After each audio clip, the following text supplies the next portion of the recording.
নমস্কার বন্ধুরা, জ্যোৎস্নার রান্না করে নতুন একটা রান্না নিয়ে হাজির হলাম।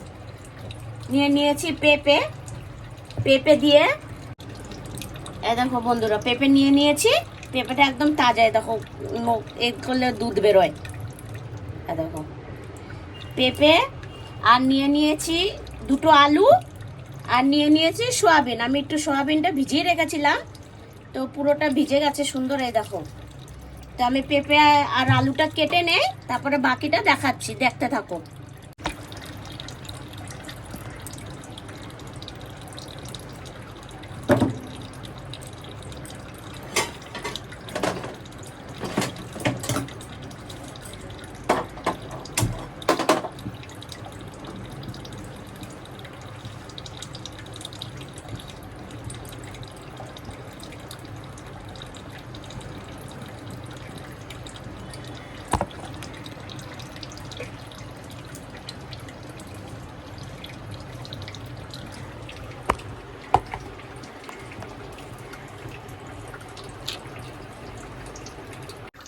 এই দেখো বন্ধুরা, সোয়াবিনটা আমি প্রেসার কুকারে দিয়ে দিয়েছি। এবার আমি পেঁপে আলুটাও কেটে নিয়েছি, পেঁপে আলুটাও দিয়ে দেব। আমি দিয়ে দিচ্ছি। দেখো ধুয়ে নিয়েছি আমি পুরোটাই, প্রেসার কুকারে দিয়ে দিচ্ছি। সব দিয়ে আমি একটা স্টিম মারবো। একটু নুন দিয়ে দেবো, একটু হলুদ দিয়ে দেবো, দিয়ে একদম হালকা করে রান্না করব। কোনো পেঁয়াজ রসুন কিচ্ছু যাবে না। একটু হলুদ দিয়ে দিচ্ছি আমি, এরকম একটু নুন দিয়ে দিচ্ছি 1 চামচ মতন। এবার আমি একটু হলুদ দিয়ে দিচ্ছি। এবার বসিয়ে দেব গ্যাসে। গ্যাসে বসিয়ে দিলাম। এবার গ্যাসটা অন করে দিই। গ্যাসটা চালু করে দিয়েছি। দেখো, এবার ঢাকনটা আটকে দিচ্ছি। দেখো, প্রেসার কুকারের ঢাকন আটকে দিয়েছি। এবার একটা স্টিম নেব।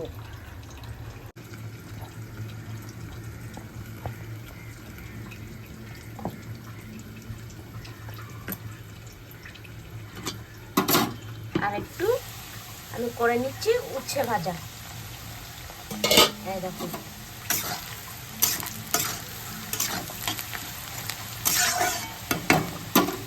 এখন দিয়ে দেবো একটু হলুদ।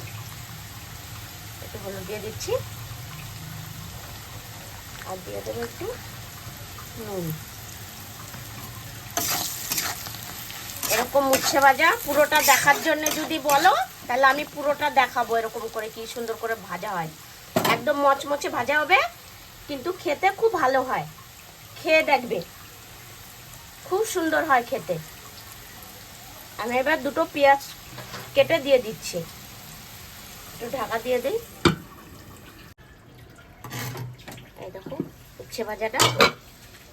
এবার আমি পেঁয়াজটা দিয়ে দিলাম।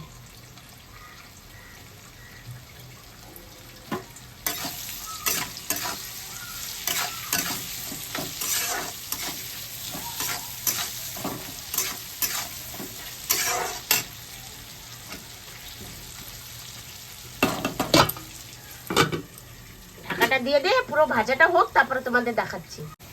এই দেখো, ভাজাটা কত সুন্দর হয়ে গেছে, একদম মচমচে। হ্যাঁ, এরকম উচ্ছে ভাজা না সবার ভাল লাগবে খেতে। বাচ্চারা বলো, বড়রা বলো, বয়স্ক লোক বলো, একটুকু তেতো হবে না এরকম করে ভাজলে।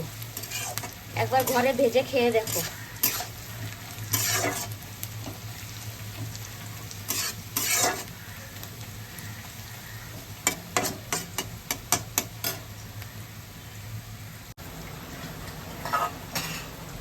হয়ে গেছে, আমি এবার নামিয়ে নেব।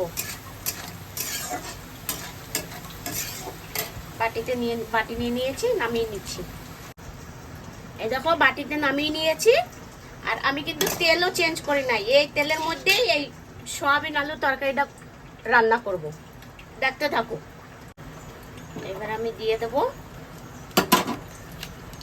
তেজপাতা, শুকনো লঙ্কা, আর দিয়ে দেব জিরে, গোটা জিরে।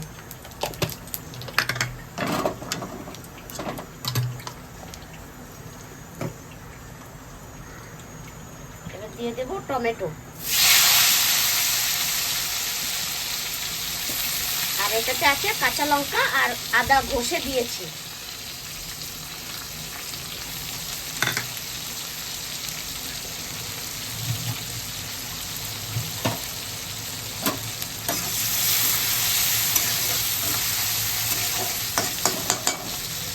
এর মধ্যে এবার একটু মশলাগুলো দিয়ে দিচ্ছি।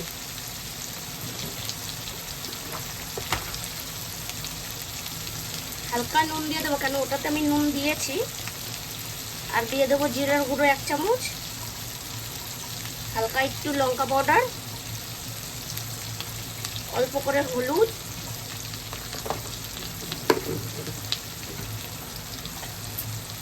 আর দিয়ে দিচ্ছি একটু 1 চামচ মতন ধনিয়া পাউডার। এবার আমি একটু জল দিয়ে দিই। এবার ভালো করে নাড়িয়ে দিচ্ছি। মশলাটা হতে থাক, আমি একটু ঢেকে দিচ্ছি, কেন কি না টমেটোটা সিদ্ধ হবে না।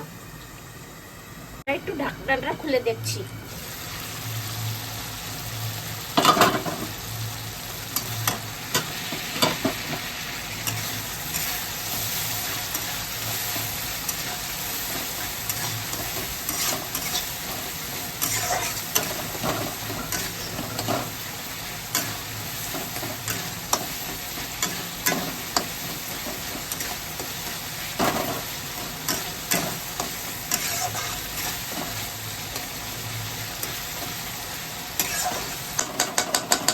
টমেটোগুলো একটু সিদ্ধ হবে, একটু ঢাকা দিয়ে দিচ্ছি। ঢাকাটা খুলে দিচ্ছি। বাপরে, হয়ে গেছে। এবার আমি প্রেসার কুকার থেকে, আমার একটা স্টিমও হয়ে গেছে, এটাতে আমি এবার ঢেলে দিচ্ছি।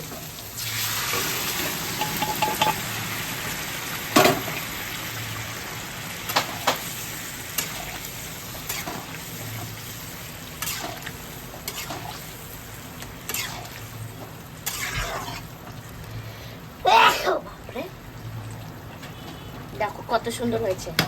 একটু ঢেকে দেই।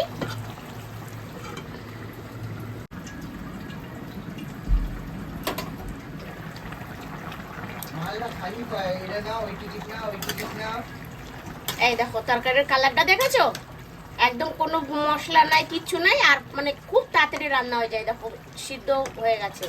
আমি যে একদম পুরো সিদ্ধ করেছি তাও না, এক্সট্রা স্টিম দিয়েই খুলে দিয়েছি। দেখো এটা খেতে খুব ভালো হয়। এবার আমি একটু দিয়ে দেবো জিরের গুঁড়ো,